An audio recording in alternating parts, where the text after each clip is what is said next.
सर्वेभ्य नमः। आपके अपने YouTube चैनल पर बहुत बहुत स्वागत और अभिनंदन करते हैं बच्चों। आज हम यहाँ पर व्यंजन संधि के अंतर्गत एक नई संधि लेकर आए हैं। इससे पहले जो क्लास हमने आपको दी है उनको आप ज़रूर देखें, क्योंकि एक सीरियल होता है। यदि आप सारी क्लास सीरियल वाइज लगातार देखते रहोगे तो निश्चित रूप से आपको सारा कुछ सिस्टम समझ में आ जाएगा।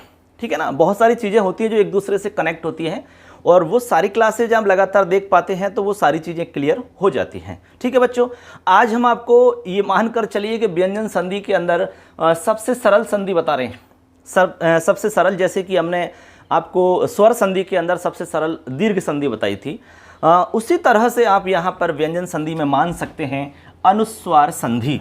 सबसे सरल संधि में आपकी आएगी अनुस्वार संधि। तो अगली संधि लिखेंगे बच्चों अनुस्वार संधि। ये हमारे आज के टॉपिक में रहेगी संधि।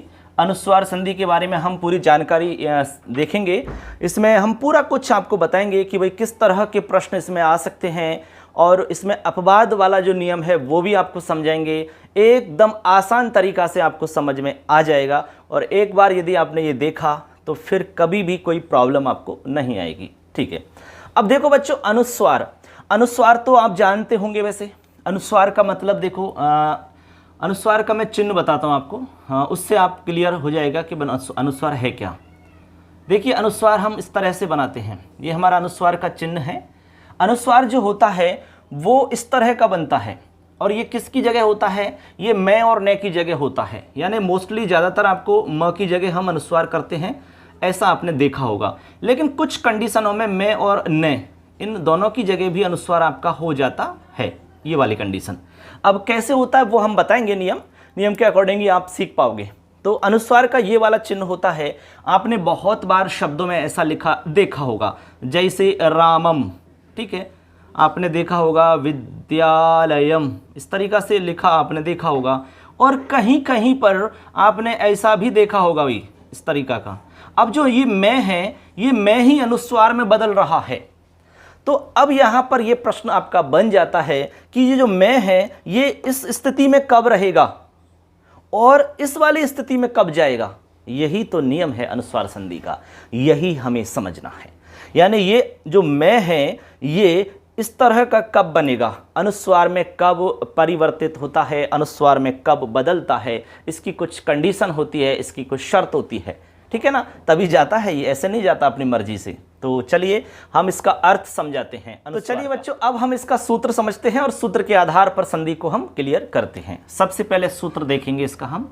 सूत्र है, देखिए इसका मोनुस्वार है। क्या सूत्र है? मोनुस्वार है। ये सूत्र है, सभी लोग देख लेंगे। सूत्र का नाम है मोनुस्वार है। क्या सूत्र है भाई? मोनुस्वार है। सभी नोट करें और देखें अच्छे से। सूत्र है हमारा मोनुस्वार है। ठीक है। अब देखो इसका अर्थ हम समझते हैं। सूत्र हो गया मोनुस्वार है। ठीक है। इसका अर्थ क्या होता है वो मैं आपको समझाता हूँ। पहले तो बोल के बताता हूँ, फिर मैं यहाँ पर डायग्राम के माध्यम से आपको समझा दूंगा। इसका मतलब होता है कि जो आपका मैं है, ये वाला मैं, म के स्थान पर अनुस्वार हो जाता है। म के स्थान पर अनुस्वार हो जाता है, बाद में कोई भी हल वर्ण मिले तो। ये इसका सिंपल अर्थ हो गया, हल वर्ण। हल वर्ण का मतलब क्या होता है बच्चों? हल वर्ण का मतलब होता है व्यंजन। यानी कि यदि इस म के बाद में कोई भी व्यंजन मिल जाए, व्यंजन आपको पता है कितने होते हैं, 33 व्यंजन हमने आपको बताए हैं। ठीक है। उनमें से कोई भी यदि यहाँ पर मिलता है तो आपका जो मैं है ये वाला, वो अनुस्वार में बदल जाता है। ये हमारे इस सूत्र का अर्थ हो गया, और यही हमारी संधि कहती है। अब बात ये आती है कि भाई मान लो कि इस म के बाद में यहाँ पर हमें व्यंजन नहीं मिलता है, यहाँ पर स्वर मिल जाता है, स्वर। तब क्या करोगे? तब आपको क्या करना है? इस म के स्थान पर अनुस्वार नहीं करना है। तब ये जो मैं है वो इस तरीका से दिखेगा, और यदि व्यंजन आगे मिलता है तब ये मैं इस तरह से दिखेगा। ये दोनों में डिफरेंस हो गया।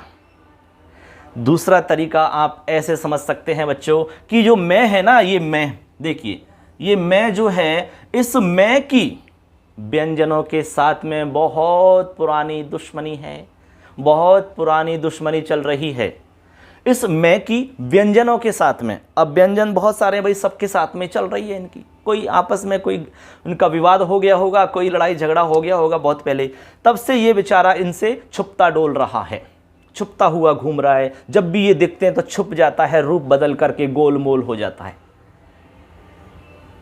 जो स्वर हैं वो इसके पक्के दोस्त हैं, पक्के वाले स्वर, जितने भी स्वर हैं वो मैं के पक्के दोस्त हैं।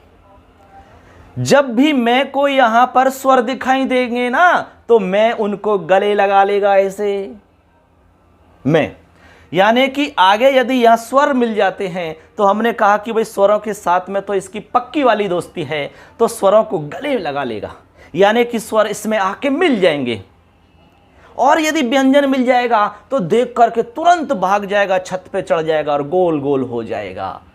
ये ही संधि है अनुस्वार संधि।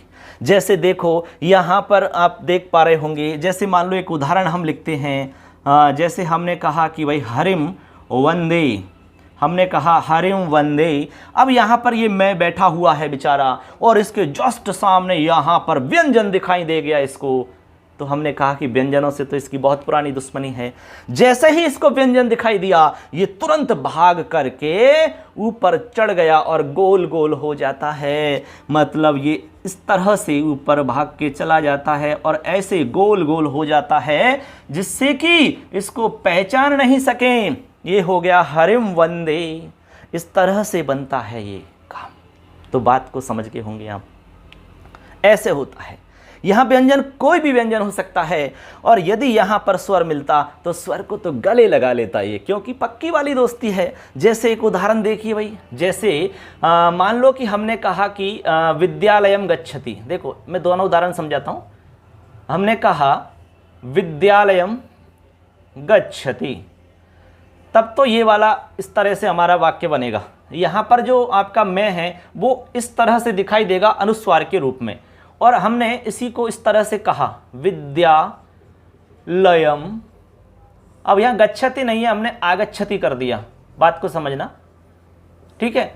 विद्यालयम गच्छति यानी विद्यालय को जाता है, और इसका मतलब है विद्यालय को आता है, ठीक है। अब यहां पर ये मैं है और आगे स्वर मिल गया तो फिर तो बल्ले बल्ले हो गई इसकी। हमने कहा कि स्वरों से तो पक्की वाली दोस्ती है, तो स्वर मिल गया ना आगे, तो अब भागेगा नहीं, ये उसको गले लगाएगा, क्योंकि दोस्त मिलते हैं तो गले लगते हैं ना ऐसे। तो अब इसको गले लगा लेगा, मतलब इसमें मिल जाएगा आकर के, तो मिलेगा तो ऐसे बन जाएगा ये विद्यालय। अब मैं में मिल जाएगा आ तो माँ हो जाएगा, और गच्छति आगे है ही तो बन जाएगा इस तरह से विद्यालयमागच्छति, ऐसे बन जाता है। बताइए कहाँ प्रॉब्लम आई आपको? इस तरह से हम ये बनाते हैं। तो ये टोटल संधि जो है आप समझ गए होंगे। अनुस्वार संधि का मतलब क्या है, अनुस्वार संधि में जो हमने सूत्र बताया है मोनुस्वार, उसका मतलब क्या है। ठीक है बच्चों, इतना आप लिख लीजिए, सूत्र का अर्थ लिख लो। म के बाद में कोई भी व्यंजन मिले तो म के स्थान पर भी अनुस्वार हो जाता है। ये हमारे इस सूत्र का अर्थ हो जाता है। इस सारा कुछ आप लिख सकते हैं, जितना आपको समझ में आ रहा है, जितना आपके हिसाब से सही लग रहा है वो लिखें। मैं मिटाऊंगा अभी और आपको उदाहरण समझाऊंगा। इसके बाद में एक सूत्र और है इसी के अंदर, इसके बाद में एक अपवाद और है इसी के अंदर, वो भी हम समझेंगे। चलिए इतना करिए पहले। अब देखिए बच्चों, ये हमने कुछ उदाहरण आपके सामने लिखे हैं। वैसे तो उदाहरण तो बहुत सारे हैं, देखो कोई भी आ सकता है, लेकिन हमने आपसे पहले भी कहा कि भाई यदि एक उदाहरण भी आप समझ जाते हैं तो उसके जैसे हजारों उदाहरण आप बना सकते हो, इसमें कोई भी दिक्कत नहीं आ सकती है। एक बार यदि नियम समझ जाते हैं, उसका तरीका समझ जाते हैं, तो कभी भी आपको ये वाली समस्या नहीं आएगी। ठीक है ना। ये अब देखिए, यहाँ हमने सिर्फ 5 उदाहरण आपको लिखे हैं, ये आपको समझाने की दृष्टि से हमने लिखे हैं। ये यदि आप समझते हैं तो कोई प्रॉब्लम कहीं आने वाली नहीं है। देखो सिंपल सी बात है, हमने कहा कि म के बाद में, मैं यहाँ लिख देता हूँ, वैसे म के बाद में आपको हल मिलना चाहिए। हल का मतलब होता है व्यंजन, तो आप इस म की जगह अनुस्वार कर देंगे। इतना सा ही समझना, ये बहुत छोटी सी बात है बच्चों। म के बाद में ये हमारा मैं दिख रहा है, सभी जगह आपको मैं दिखाई देगा, और बाद में आपको यह सिर्फ और सिर्फ व्यंजन दिखाई देगा। यानी व्यंजन के अलावा स्वर भी दिख सकता है, बट यहाँ आपको व्यंजन देखना है। ठीक है, व्यंजन देखेंगे और व्यंजन मिलने पर आप क्या करेंगे, इस म की जगह अनुस्वार करेंगे। यदि स्वर मिल जाता है तो फिर आप कुछ नहीं करेंगे, जैसा है वैसा उनको मिला देंगे, ठीक है ना, ऐसे। तो यहाँ गुरुम और वंदे, तो यहाँ बन जाएगा बच्चों इस तरीका से, गुरुम वंदे, जैसे हमने बताया हरिम वंदे। ऐसे धर्मम धन चर, तो मैं आ रहा है, इधर आपका व्यंजन आ रहा है, तो यहाँ हो जाएगा धर्मम चर। सत्यम वध, मैं आ रहा है, इधर वे आ रहा है, तो बन जाएगा आपका सत्यम वध। यहाँ बहुत सारे लोग कंफ्यूज रहते हैं, कभी अंदाजे से इस म को ऊपर लगा देते हैं, कभी नीचे में बना देते हैं, बस अंदाजा चलता रहता है। लेकिन इस तरीका से नियम समझ जाते हैं तो कभी भी ऐसा आप नहीं करोगे, नियम से ही करोगे। फिर गृहम गच्छति है, तो यहाँ पर आप बनाएंगे गृहम और गच्छति। यदि यहाँ पर आगच्छति होता तो फिर आप इस म को अनुस्वार में नहीं बदलते, ये म के अंदर ही आगच्छति मिल जाता, तो गृह मागच्छति बन जाता। आपणम गच्छति, आपणम यानी बाजार होता है, आपणम, ठीक है, तो ऊपर चला जाएगा, और गच्छति इस तरह से हम लिख देंगे। ये हमारा एक वाक्य बनता है इस तरीका से। तो आप समझ गए होंगे बच्चों कि मनुस्वार के अंदर जो हमारे उदाहरण हैं वो इस तरह से बनेंगे आपके। अब इसमें कोई भी नया उदाहरण आ भी जाता है तो आपको कोई प्रॉब्लम नहीं आएगी, यदि आपने ये अच्छे से सुना और देखा है तो बच्चों, ठीक है। आप हमारे चैनल को जरूर सब्सक्राइब करना, और यदि कोई भी सवाल है तो आप हमें कमेंट में जरूर सवाल करें, और वीडियो अच्छा लगे तो लाइक जरूर करें यार, क्योंकि इसमें एक हमें थोड़ी सी यहाँ दिक्कत आती है कि बच्चे इसमें कम जुड़ पा रहे हैं। ज़्यादा से ज़्यादा बच्चे जुड़ें, हमें अच्छा लगेगा, क्योंकि हम जो चाहते हैं वो हमारा उद्देश्य पूर्ण हो जाएगा। हम चाहते हैं कि भाई संस्कृत ज़्यादा से ज़्यादा विद्यार्थियों तक पहुँचे और एकदम सरल रूप में पहुँचे, जिससे कि संस्कृत का जो डर है वो हमेशा के लिए खत्म हो जाए और संस्कृत में बच्चे आगे संस्कार युक्त बन सकें, ठीक है। क्योंकि संस्कृत के अंदर संस्कारों का खजाना भरा हुआ है। यदि आपको संस्कारी बनना है, अच्छे ज्ञान आपको चाहिए, नॉलेज चाहिए आपको, व्यवहारिक जानकारी आपको चाहिए, तो सब कुछ आपको संस्कृत भाषा के अंदर आराम से मिल जाएगा दोस्तों, ठीक है ना। उसके लिए हमें संस्कृत समझनी होगी, पढ़नी होगी और बच्चों को पढ़ानी होगी, ठीक है बच्चों। अब आगे चलते हैं, इसमें हम एक नियम और बताएंगे, तो इसको हम साफ कर देते हैं। एक नियम और है, और उस नियम के बाद में भी एक अपवाद है, उसको भी हम देखेंगे, क्योंकि जब हम संधि पढ़ रहे हैं तो पूरी जानकारी हमारे को होनी चाहिए, ठीक है। अनुस्वार संधि ही चल रही है, सूत्र बदल जाएगा हमारा। अगला सूत्र है हमारा, देखिए लिखिए बच्चों, नश्चा पदान्तस्य झलि। ये हमारा इसी संधि का अगला सूत्र है, आराम से लिख लेंगे, नश्चा पदान्तस्य झलि। आप आराम से लिख लो, हम इधर हो जाते हैं। इसको आप लिखेंगे और इसको याद करेंगे और समझेंगे। मैं अभी बताऊंगा कि किस तरह से इसको हमें समझना है, ठीक है बच्चों। ये जो सूत्र है आपका, ये सूत्र अनुस्वार संधि का ही है। अब इस वाले सूत्र में और इससे पहले वाला जो सूत्र बताया उनमें अंतर है, ठीक है। जैसे हमने पहले बताया मोनुस्वार है, मोनुस्वार है। ये जो सूत्र है ये पद के अंत में ही काम कर रहा था। ये वाला सूत्र आपका पद के बीच में काम करेगा, मतलब ए पदांत की स्थिति में काम करेगा। ये ए पदांत में, ये तो पदांत में कर रहा था, ये ए पदांत में करेगा। तो इसका अर्थ मैं बताता हूं आपको, देखो इससे समझ में आएगा। ए पदांत मैं और ने, ठीक है, मिले और बाद में आपको झल मिले। बात को समझना, मैं इस सूत्र का अर्थ बता रहा हूं आपको। इसका अर्थ है ए पदांत में और ने के बाद में यदि झल वर्ण मिले तो में और न के स्थान पर अनुस्वार हो जाता है। ये इस वाले सूत्र का अर्थ हो गया बच्चों, एकदम सरल बताया है मैंने। ए पदांत का मतलब होता है पद के बीच में मिलेगा, बीच में, लास्ट में नहीं मिलेगा। यहां पर पदांत में मिल रहा था, पदांत में, ठीक है। यहां जो मिलेगा वो मिलेगा ए पदांत की स्थिति में, ए पदांत। बात को समझना, जैसे हमने यहां कहा आपसे हरिम और वंदे, तो यहां आप देखेंगे बच्चों ये पूरा का पूरा एक पद है, एक पद। पद का मतलब होता है सार्थक शब्द, मान लो आप ऐसे समझ लो सीधी भाषा में। तो ये हमारा एक पूरा का पूरा पद है, समझ गए बात को। ये भी हमारा एक पद है, बट ये जो सूत्र काम करेगा ये इस वाली कंडीशन में नहीं करेगा, ये करेगा आपका बीच में। किस में करेगा? बीच में करेगा। तो उसको कहेंगे अपदांत की स्थिति। कहां करेगा? अपदांत की स्थिति में करेगा। जैसे एक उदाहरण समझिए आप, जैसे यशान धन सी, हमने कहा भी यशान धन सी। अब देखो यहां पर ये पूरा का पूरा एक पद है, पूरा एक पद है, तो ये एक पद नहीं है, ये एक अलग पद नहीं है, ये पूरा मिला के एक पद है। लेकिन हमें यहां पर संधि कार्य करना है, इसलिए ये जो काम हम करेंगे ये बीच में कहलाएगा, शब्द के बीच में ये काम होगा, ये पद के बीच में कहलाएगा, इसलिए इसको पदांत नहीं कह करके अपदांत काम कहेंगे। अब हमने आपसे कहा कि भाई आपको यहां पर अपदांत में न और मैं मिलना चाहिए और बाद में आपको झल मिलना चाहिए। झल क्या है वैसे तो बता चुका हूं मैं, दोबारा बता देता हूं भाई, कोई बात नहीं है। झल में यहां लिख देता हूं, झल क्या है? झल का मतलब होता है 1 2 3 और 4, इसके अलावा श श स ह, ये सारे के सारे वर्ण आपके झल कहलाते हैं। इसको नोट कर लेना आराम से, झल क्या है, ठीक है। झल का मतलब है प्रत्येक वर्ग का पहला, दूसरा, तीसरा, चौथा और तीनों प्रकार के श और ह, इन सबको मिला करके नाम दिया गया है झल। क्या दिया गया है? झल। इसका मतलब हो गया कि म और न के बाद में यहां पर यदि आपको झल मिले, झल का मतलब ये रहा, ठीक है, तो आप क्या करेंगे, इस म और न की जगह अनुस्वार कर लेंगे, बस हो गया काम। अब यहां देखो आपको से मिल रहा है, तो से आपका आता है कि नहीं आता है? यस आता है झल में, तो आप यहाँ न की जगह कर लेंगे अनुस्वार। तो इस तरह से बन जाएगा बच्चों यशांसी।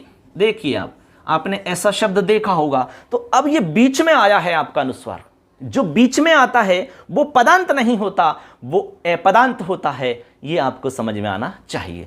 क्योंकि इसमें ये सवाल बन जाता है कि नश्चा पदांतस्य झलि सूत्र से अनुस्वार कार्य होता है पदांत में, अपदांत में या दोनों स्थिति में, ऐसे पूछा जा सकता है। तो इससे होता है अपदांत की स्थिति में, इससे होता है पदांत की स्थिति में। क्लियर है बच्चों?